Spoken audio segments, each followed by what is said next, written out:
আসসালামু আলাইকুম এভরিওয়ান। আজকে আমি নিয়ে এসেছি সহজ একটা রান্নার রেসিপি, চিংড়ি মাছের মালাইকারি।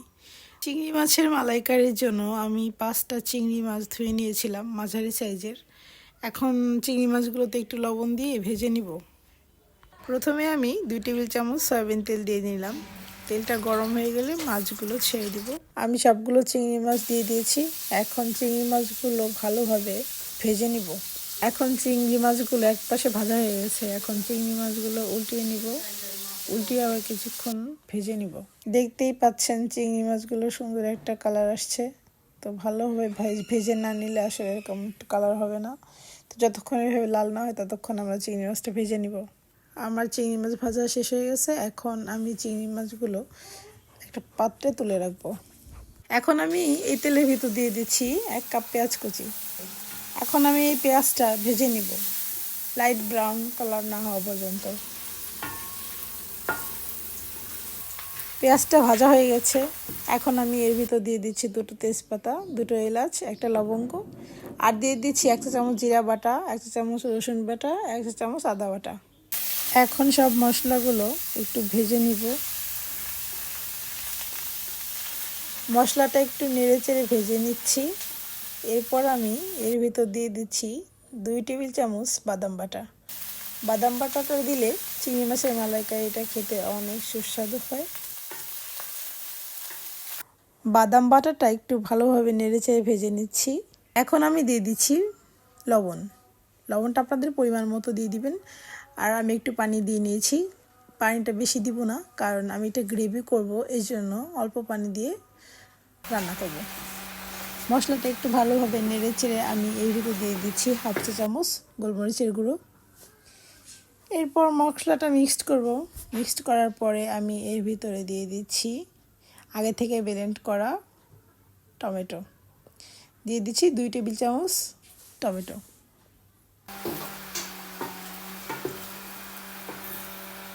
এখন আমি দিয়ে দিচ্ছি 2-3টা কাঁচামরিচ ভেঙে দিচ্ছি ফ্লেভারের জন্য, যাতে সুন্দর একটা ফ্লেভার আসে।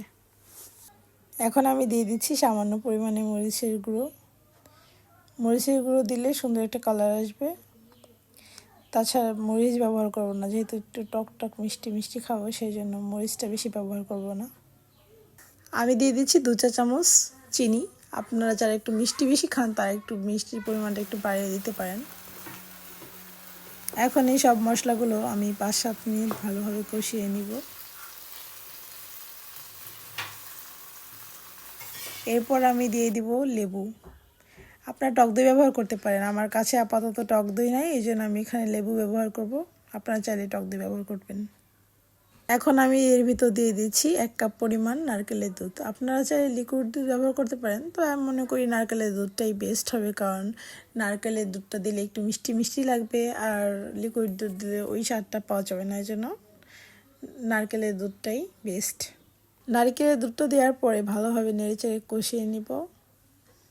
কষানো হয়ে গেলে আমি এর ভিতরে চিংড়ি মাছগুলো দিয়ে দিব। চিংড়ি মাছ রান্না করার সময় অবশ্যই আমাদের একটু মাঝে মাঝে নেড়ে চেড়ে দিতে হবে, নাহলে মশলাগুলো লেগে যাবে। এজন্য মাঝে মাঝে নাড়িয়ে চাড়িয়ে দিতে হবে। চিংড়ি মাছগুলো দেওয়ার পরে আমি একটা ঢাকনা দিয়ে এটা ঢেকে দিব। ঢেকে দিয়ে 15 থেকে 20 মিনিট এটা ভালোভাবে রান্না করে নিব। তো মাঝে মাঝে আমাদের একটু নেড়ে চেড়ে নিতে হবে, নাহলে মশলাগুলো নিচে লেগে যাবে।